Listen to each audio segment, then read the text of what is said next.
A long time ago, when I was in middle school, my mom was giving me a haircut and she was asking, "Oh, so what are you learning in school?" and so on. And I said, "Oh, I'm learning about the Greek philosophers like Aristotle, Plato, Socrates, and like that." And she said, "Oh, yeah, good, great. And what are you learning?" And then she says, "Well, let's see." And I proudly told her, "Oh, Plato, A equals A.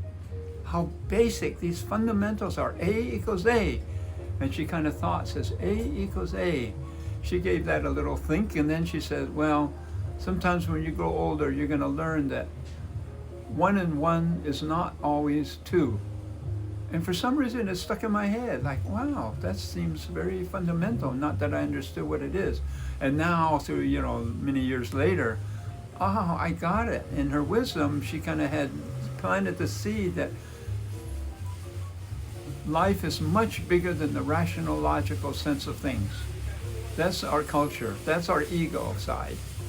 And however, love and awe and wonder and morality and ethics and values, those are way bigger than what can be confined to reason and logic.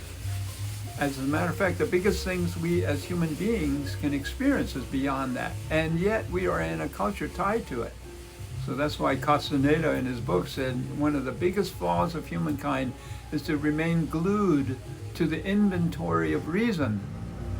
So my mom's little statement, 1 and 1 is not always 2, wow, gave me the seed to go beyond, to get free of the tyranny of reason. And that's something our culture has to do. For example, in our schools, we have to teach critical thinking. We have to teach ethics and morality and values. That's never, hardly ever taught in public schools. They teach logical things, arithmetic, science, which is great. I'm not complaining about it. That's valuable. But it's still not the totality of who we are. So give that a thought for your daily life. Keep in mind that your heart should be on the throne of your being, not your ego. If you hold to that in every decision, then your whole life can jump up a whole octave.